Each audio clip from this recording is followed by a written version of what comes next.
Olá! Hoje a gente tem um material bem interessante para analisar juntos. Vamos mergulhar num universo que, assim, sustenta muita tecnologia que a gente usa todo dia, sabe? Às vezes nem percebe. É verdade. Containers, Docker e orquestração. Parece complicado. Talvez um pouquinho, mas a ideia é descomplicar isso. Exato. E, olha, o material que a gente analisou, ah, desde documentação mais técnica até uns vídeos bem didáticos, dá uma visão bem clara de como isso tudo funciona e, principalmente, por que ficou tão fundamental, né? Certo. Nossa missão aqui é pegar os conceitos principais, entender o que muda de uma coisa para outra e qual o impacto disso no dia a dia, na prática mesmo. Basicamente é entender como os aplicativos são empacotados hoje, né? E gerenciados de um jeito bem mais eficiente que antigamente. Prontos para essa análise? Então vamos lá. Bora! Para começar, uma coisa que aparece bastante nos materiais é uma analogia. Aqueles containers de navio, sabe? Sim, é uma ótima analogia para começar. A ideia para o software é parecida, né? Tipo, criar um pacote padrão com a aplicação e, assim, tudo que ela precisa para rodar.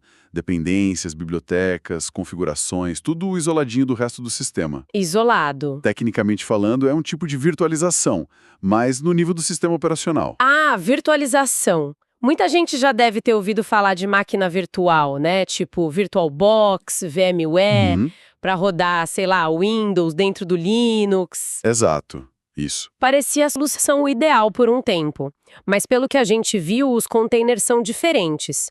Onde que tá a grande virada aí? A virada está no coração do sistema, no kernel. As VMs, elas simulam hardware e rodam um sistema operacional inteirinho, sabe? Com kernel próprio e isolado. Funciona, mas tem um custo. Certo. Os containers, por outro lado, eles são mais espertos nisso. Eles compartilham o mesmo kernel do sistema operacional onde eles estão rodando, o hospedeiro. Compartilham o kernel. E por que isso faz tanta diferença, assim? Ah, pensa no impacto. Rodar um sistema operacional inteiro, com kernel e tudo, só para uma aplicaçãozinha, como era com VM. Várias fontes até comentam que isso é meio que um desperdício. Desperdício de recurso, né? Exato. Você tem redundância.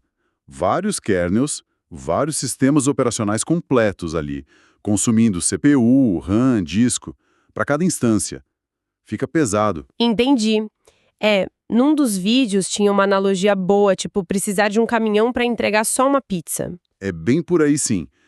Ao compartilhar o kernel do host, os containers eles eliminam essa camada toda de redundância. O resultado é um modelo muito mais enxuto, como dizem os textos técnicos. Mais leve. Bem mais leve. Isso otimiza demais o uso dos recursos da máquina. Você consegue rodar assim muito mais containers na mesma máquina do que rodaria VMs. Menos sobrecarga, mais coisa rodando junto. O que impacta direto no custo, imagino. Especialmente na nuvem. Com certeza. E a inicialização é quase instantânea. Uma VM pode levar minutos para ligar, né? Um container sobe rapidinho. Nossa, essa eficiência e velocidade realmente muda tudo. Mas tem outro ponto que os materiais destacam bastante, que é a filosofia. Como organizar as aplicações dentro dos containers. Parece que é diferente também. Sim, é uma mudança de pensamento importante. Com VM, era normal colocar um monte de serviço junto, sabe? Servidor web, banco de dados, umas ferramentas, tudo ali, no mesmo sistema convidado. Tipo um canivete suíço dentro de cada VM. Isso, já com container, a abordagem que as fontes mostram é outra. É o princípio da responsabilidade única, só que mais detalhado.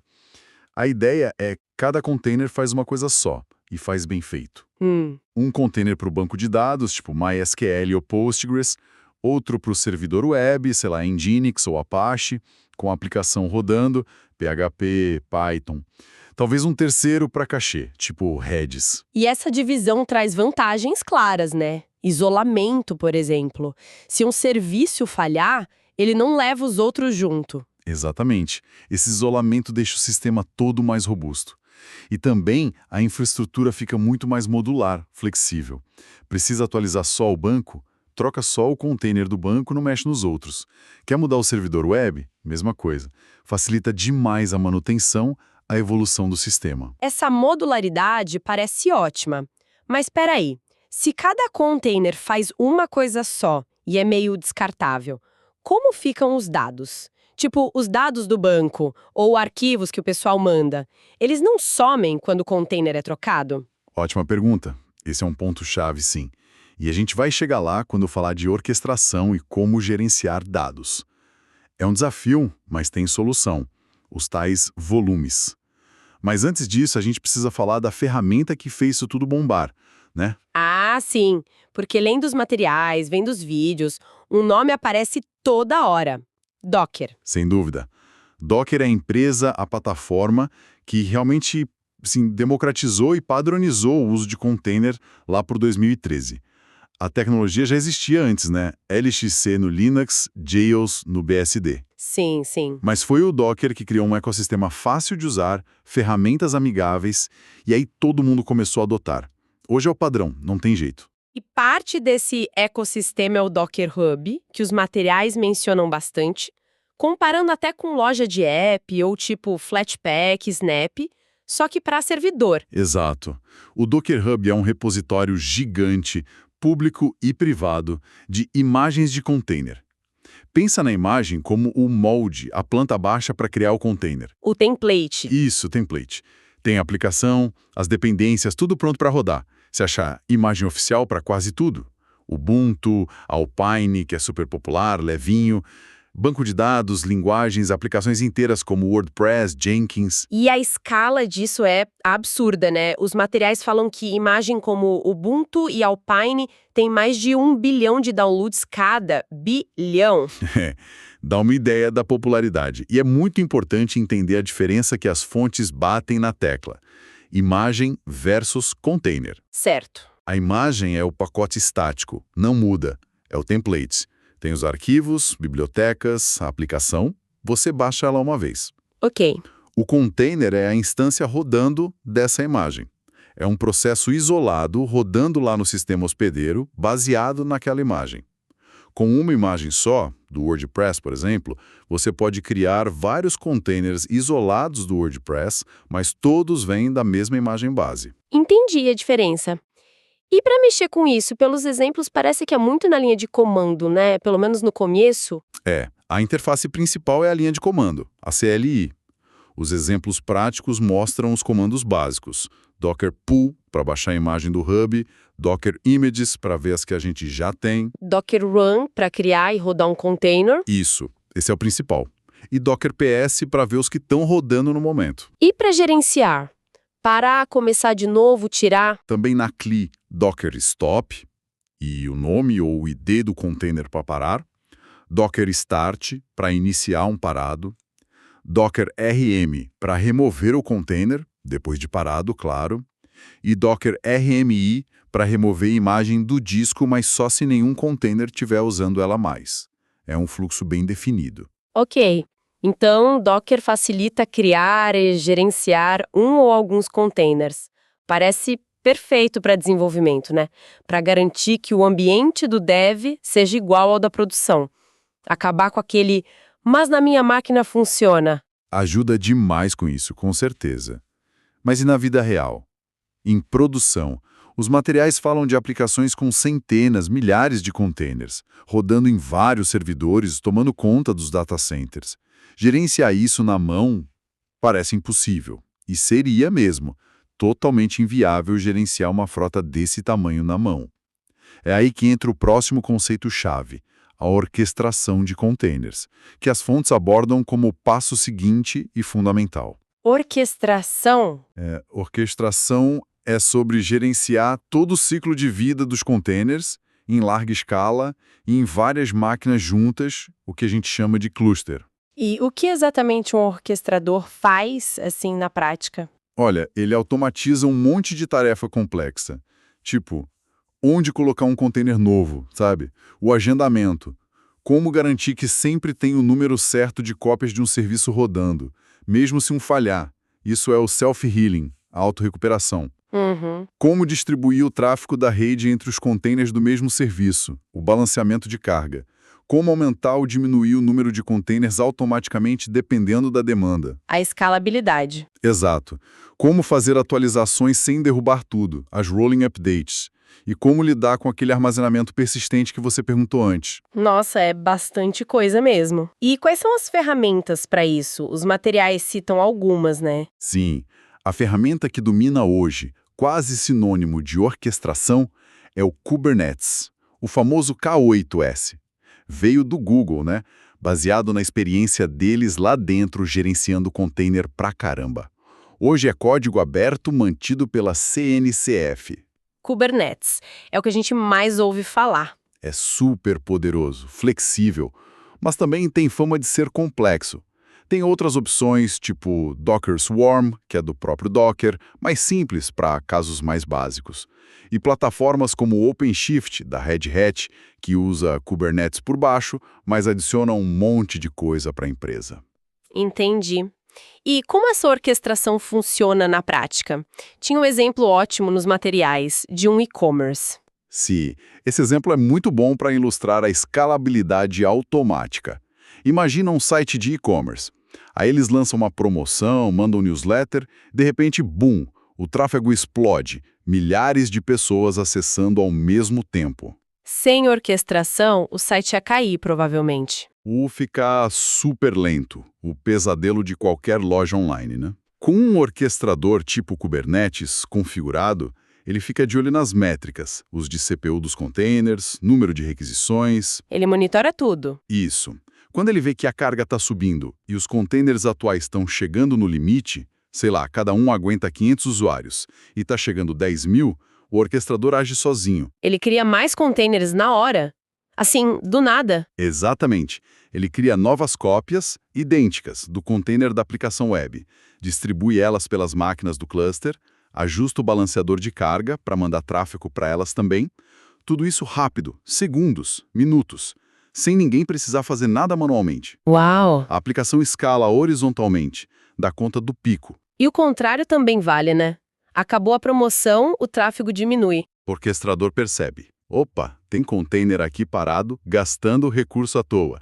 Aí ele começa a remover as cópias extras, diminui a escala de volta para o normal, otimiza o uso de recurso, otimiza custo, especialmente na nuvem onde você paga por uso. Esse dinamismo é um benefício enorme. Isso volta naquela questão dos dados persistentes. Como que os orquestradores lidam com isso, já que os containers podem ser criados e destruídos assim dinamicamente? Aí entra o conceito de volumes, que as fontes mencionam. Os orquestradores gerenciam clusters, né? Várias máquinas. Ao invés de guardar dado importante dentro do container que some quando o container morre, eles deixam você conectar o container a um lugar de armazenamento fora, que persiste. Ah, então os dados do banco, os uploads dos usuários, as fotos dos produtos ficam num lugar separado, que não some. Exatamente. Esses são os volumes. Pode ser uma pasta na máquina do host, ou, mais comum em cluster, um armazenamento de rede gerenciado, tipo disco na nuvem, EBS na AWS, Google Disk, Azure Disk ou NFS. Entendi. O orquestrador garante que mesmo que o container precise ser recriado em outra máquina, ele consegue se conectar de volta no volume certo e acessar os mesmos dados. Isso permite rodar aplicações que precisam guardar estado, como bancos de dados, em containers. Caramba, isso resolve aquele problema mesmo e permite aquela escala maluca que uma fonte citou, de rodar dezenas, centenas de milhares de containers usando o mesmo armazenamento compartilhado. A arquitetura muda completamente. Totalmente. A aplicação pode ser leve, rápida, descartável, escalar fácil, enquanto o estado fica seguro e persistente nos volumes. Com tudo isso, onde a gente vê essa tecnologia sendo usada hoje? Parece que está em todo lugar mesmo. E tá. O uso mais óbvio é em serviço web, microserviço, para construir essas infraestruturas distribuídas, resilientes, escaláveis que a gente falou. Quase toda empresa grande de tecnologia e muitas outras rodam as coisas assim. Mas não é só isso. Tipo nos ambientes de desenvolvimento que a gente comentou. Sim, fundamental, para garantir que dev, teste e produção sejam iguais. O dev roda num container Docker na máquina dele e é o mesmo ambiente que vai para a produção. Acaba com um monte de problema. E também em pipeline de CI/CD, para construir, testar e entregar software de forma automática e consistente. E até para usar em casa, os materiais citaram o Casa OS. Isso.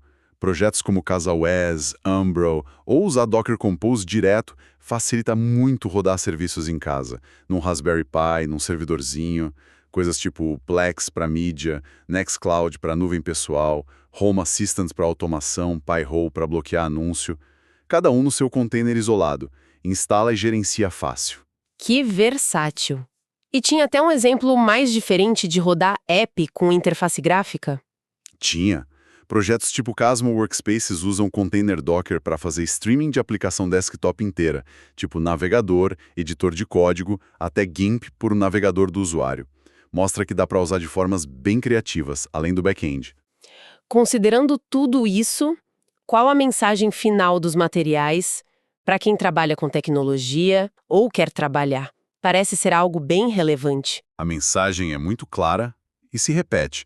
Dominar Docker, containers e ter noção de orquestração, especialmente Kubernetes, deixou de ser diferencial. Virou habilidade essencial em muitas áreas. É descrito como um conhecimento que com certeza você deveria colocar no seu currículo. Então, para quem desenvolve, para quem mexe com infraestrutura, DevOps, SRE, sysadmin, é uma camada que não dá mais para ignorar. Com toda certeza. Entender como empacotar a aplicação de forma eficiente, portável, como gerenciar em escala de forma automática, resiliente, e como a infra por baixo funciona nesse modelo. É crucial para construir e manter as aplicações de hoje. Não tem como fugir. Ufa! Realmente, a gente explorou bastante coisa. Começamos com a ideia do container, né? Isolamento leve, eficiente. A diferença para as VMs por causa do kernel compartilhado. Passamos pela filosofia de um serviço por container, a modularidade. Falamos do Docker como a ferramenta que popularizou tudo, o ecossistema com o hub, a diferença de imagem e container. E entendemos por que a orquestração, com Kubernetes aí como principal nome, é indispensável para gerenciar em escala. Para ter automação, resiliência, escalabilidade dinâmica, como no exemplo do e-commerce. E como resolve a questão dos dados com os volumes. O fio condutor em todos os materiais que a gente viu é essa busca constante por eficiência de recurso, de custo, por consistência entre os ambientes e por agilidade para entregar mais rápido, para escalar. Essa combinação mudou a forma como a gente faz software hoje. O impacto é gigante. E para deixar uma pulga atrás da orelha, baseado nisso tudo, se o container isola a aplicação, mas compartilha o kernel do host, como fica a segurança? Atualizar uma biblioteca dentro do container é uma coisa, mas e se tiver uma falha no próprio kernel que é compartilhado? É diferente da segurança de VM, que tem kernel separado, né? Excelente ponto, e é uma preocupação real e constante no mundo dos containers. A segurança nesse modelo tem suas particularidades, seus desafios. O compartilhamento do kernel dá eficiência, mas é um ponto de atenção para ataques. Precisa ser gerenciado com outras técnicas de isolamento, monitoramento. É uma área que está sempre evoluindo. Com certeza, algo que essa análise traz para a gente pensar mais a fundo. Fica aí a reflexão, então. Esperamos que essa análise dos materiais tenha sido útil e esclarecedora. Até a próxima!